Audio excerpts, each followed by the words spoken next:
senhor presidente,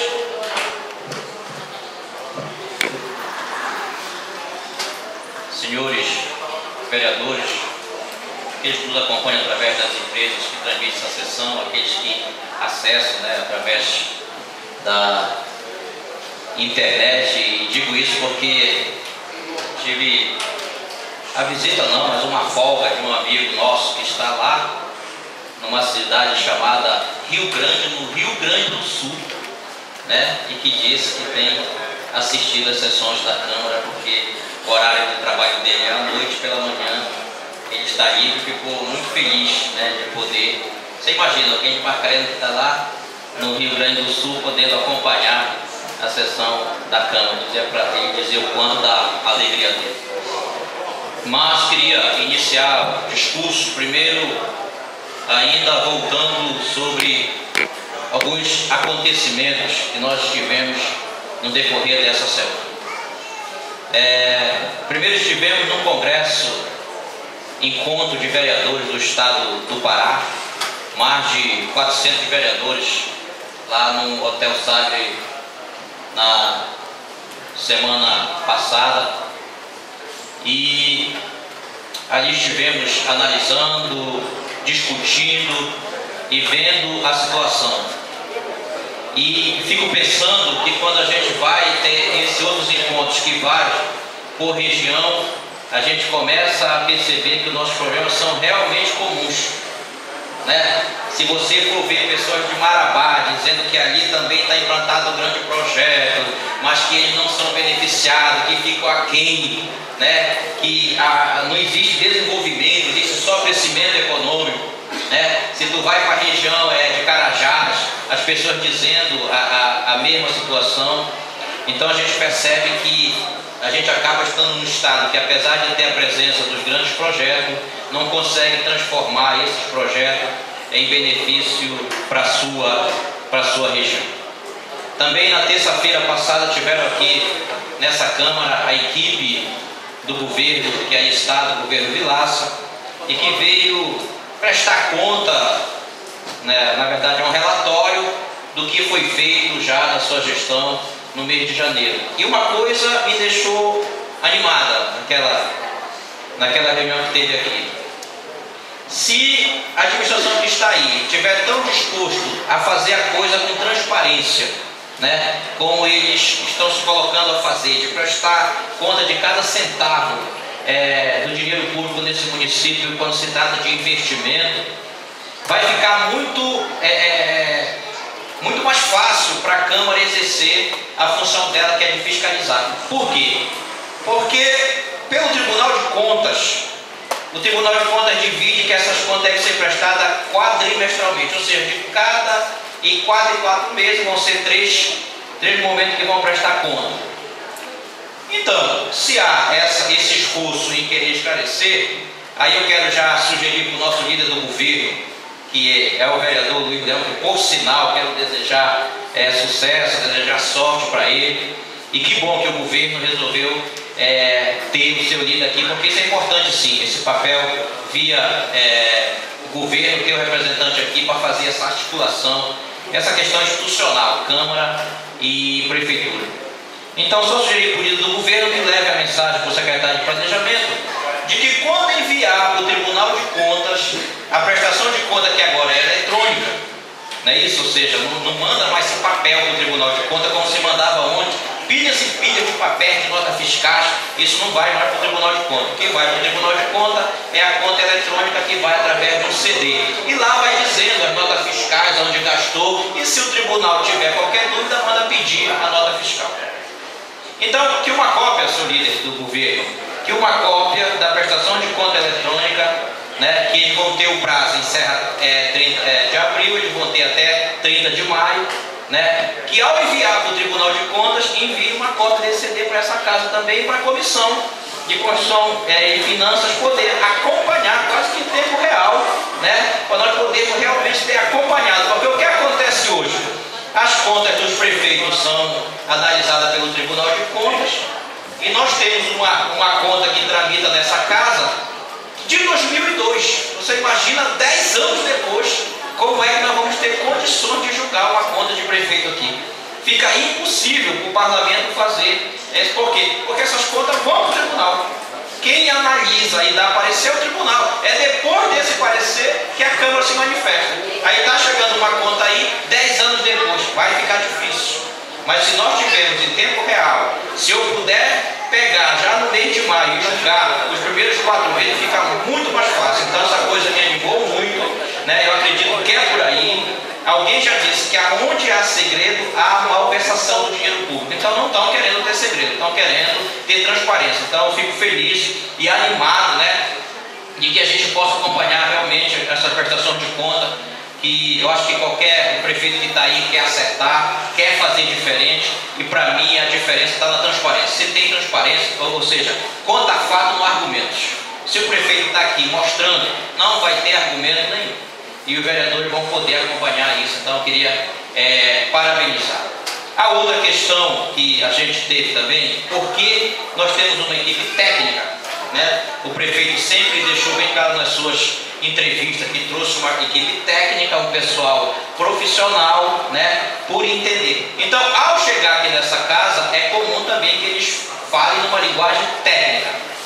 Então, eu não sei se Vossa Excelência prestaram atenção devido ao tempo, mas a gente fez uma questão por quê?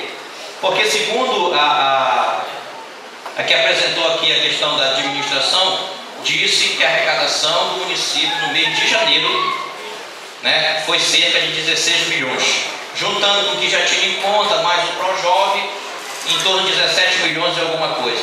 Só que ao colocar aqui, ela colocou receita corrente líquida.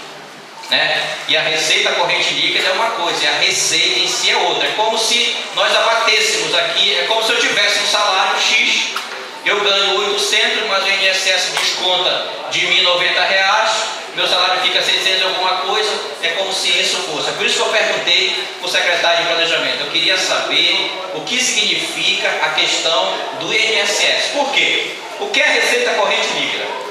Diz assim, que a União, a receita corrente líquida abate o que é passado para o Estado e para o município. O Estado, a receita corrente líquida dele é aquilo que abate aquilo que é repassado para o município quanto transferência. O município, como não tem para repassar mais para ninguém, abate o desconto da Previdência Social. E eu perguntei para ele, quanto é que dá esse desconto? E alguém aqui deve ter ouvido e falou assim, Tavares, mais ou menos 2 milhões, foi? Quem estava aqui sabe disso. Tavares, eu acredito que isso aí tem mais ou menos 2 milhões. Aí, no meu entender, eu tenho que acrescentar lá nos 16 mais 2 milhões. Para dizer que, na verdade, a arrecadação do mês de janeiro, né, girou em torno de 18 milhões e alguma coisa. E não somente a receita corrente líquida. Só para dar esse lembrete da questão técnica deles e dizer que nós estamos acreditando que realmente possa se ter transparência, possa se ter clareza com o dinheiro público. Com respeito ao Dia Internacional da Mulher, eu ouvi a professora, minha ex-professora, né, tive a honra de ser aluna, acho que era de reforço, né, professora? Eu ia lá para a casa dela para a gente poder ganhar um reforço para a aula. E ela disse aqui, e a gente tem acompanhado no decorrer dos anos, essa sociedade civil organizada, o quanto ela tem contribuído para as pessoas começarem a entender que tem direito. Porque existe uma questão que a gente, é comportamento nosso, do ser humano. A gente bate de frente com o poder executivo. A gente não tem medo de dizer que o prefeito é ladrão, que o prefeito é isso, não é isso? É uma liberdade que a gente tem. A gente bate de frente com o poder legislativo, de questionar os vereadores, mas quando se trata de poder judiciário, a gente é retraído. A gente tem medo. E a sociedade civil organizada tem que entender isso, que ela tem direito também de questionar qualquer um dos poderes. Que todos eles são pagos com o nosso dinheiro. O prefeito é pago com o nosso dinheiro, os vereadores é pago com o nosso dinheiro, os juízes, promotores e defensores também. Então são um poder que está ali para poder também ser questionado e ser cobrado. E quando a sociedade civil se organiza, é essa questão. Eu lamento e já ouvi de tudo aqui nessa tribuna, nesses anos que nós estamos aqui. A professora já esteve aqui pedindo justiça, não foi, professora? A professora já esteve aqui contando das suas dores na perda que teve, uma coisa terrível. E hoje vejo ela na frente dessa luta, né? O que impactou ela não serviu apenas para abater, não, transformou numa guerreira. Ela achou força para tirar, sabe, dessa tragédia, mas ela viu algo assim que trouxe consistência, não para poder prevenir ou resolver talvez mais a situação dela, mas de outras pessoas que vivem na mesma situação de risco. Aí eu queria dizer que apesar de todo o avanço, professor, aqui, se nós formos compararmos anos, por quê? Porque a mulher, ela vem sofrendo esse tipo de preconceito há anos, né? Desde o início da história. E eu vi ali, olhando a Bíblia ali, que a mulher, ao ser criada, quando Deus criou o mundo, né, foi formando as coisas, e olha, e viu Deus que era bom, e viu Deus que era bom. Quem lê a Bíblia sabe disso, né? Deus criou a luz e Deus viu que era bom. Depois fez o firmamento, fez que era bom. Fez a divisão entre a água e era bom. Mas quando Deus fez o homem, olha só o que Deus disse: não é bom que o homem fique só. Olha, lá precisava aperfeiçoar, né? Em toda a criação Deus era bom, mas quando chegou no homem, Deus falou: não é bom que o homem fique só. Aí surgiu a mulher para ser, né, a sua companheira, a sua parceira. E nós, no decorrer de anos, eu já fiz esse discurso aqui e disse várias vezes que eu cheguei a ver em Belém até um outdoor, anos atrás, eu Davi em Belém, em briga de marido e mulher, ninguém mete a colher. Quer dizer, olha a cultura que nós fomos adotando para espalhar a violência. Em briga de marido e mulher, ninguém mete a colher. Ou seja, se o marido estivesse lá espancando, né? Não te mete, deixa lá, eles vão resolver para lá, e automaticamente gerava violência. E eu disse assim: se nós homens, né, tivéssemos, até pelo ensinamento bíblico, que diz que a mulher deve honrar o marido e que o marido deve amar a mulher, quando essas coisas acontecem, se equilibra, aí ninguém vai estar, né? Ninguém vai estar sobre ninguém, porque o amor iguala a todos nós. Então, se nós praticássemos menos isso que a Bíblia ensinou, marido, amar as vossas mulheres, não era preciso ter lei Maria da Penha, né? Não era, porque a mulher teve que se respaldar um monte de lei que surgiu graças à nossa ignorância, de não saber tratar a mulher. Foi preciso criar lei para defender a mulher. E eu dizia, professor, que apesar de todo o avanço, aí eu sou testemunha disso, porque aconteceu algo de violência na minha família também, e eu fui ver o quanto é constrangedor a mulher brigar pelo direito dela aqui em Barcarena, não sei se em todo canto. É constrangedor, né?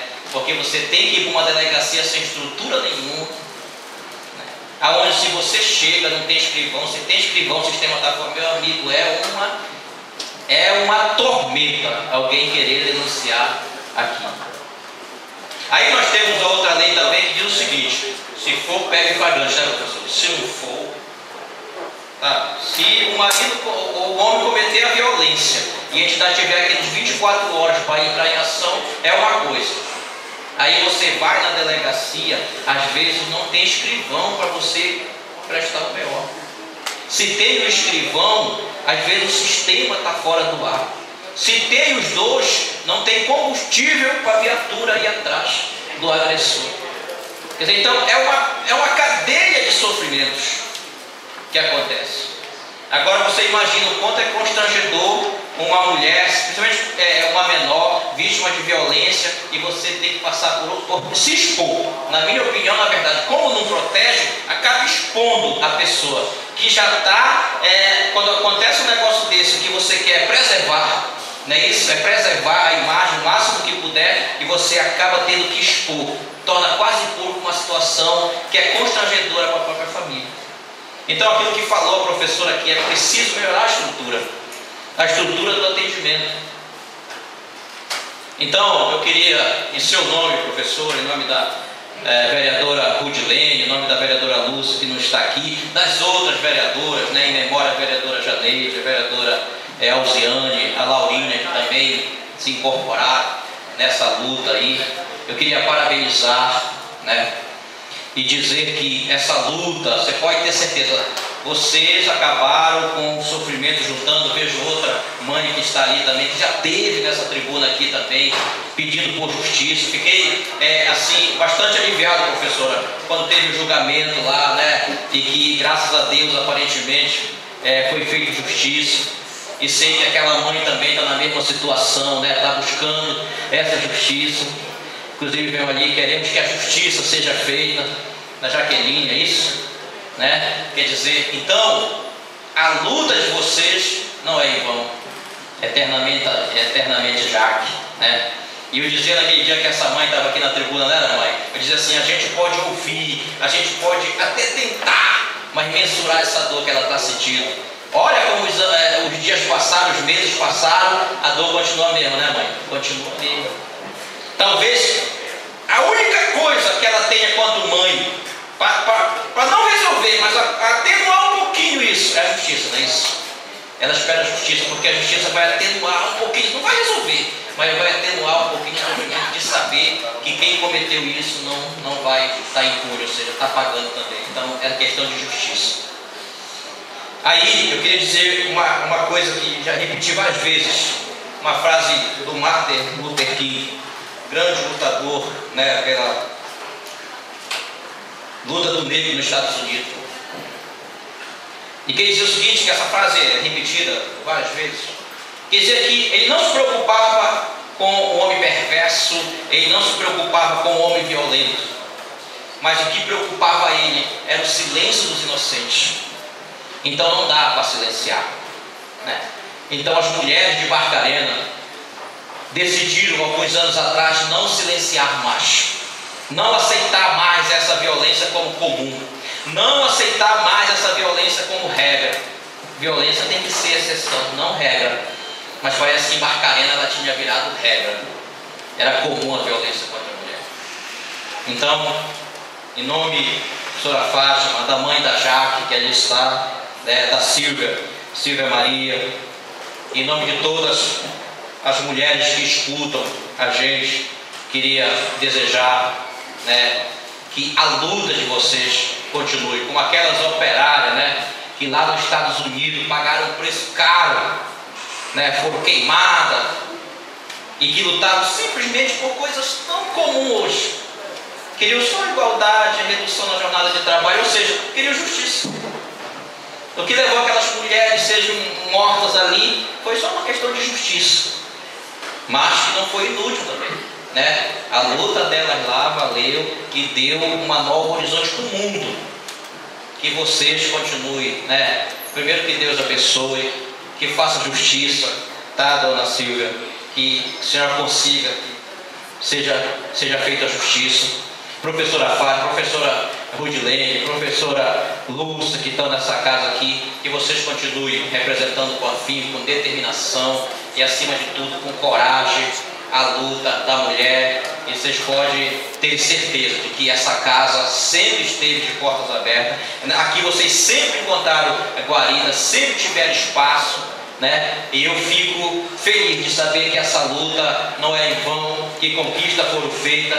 Fico feliz de ver aqui a professora Fátima firme, falando como uma guerreira, como alguém que, sabe, que superou algo terrível na vida dela e que tirou disso, fez dessa dor uma causa. E que hoje, professor, a senhora pode ter certeza, professora Fátima, a senhora é referência em Barcarena. Sabe, cada vez que uma mulher sofre qualquer tipo de violência, ela sabe que agora ela não está só, que agora ela tem voz, e que essa voz tem sido a sua luta, a sua causa. Então, parabéns e Deus abençoe todas as mulheres de Barcarena. Meu muito obrigado.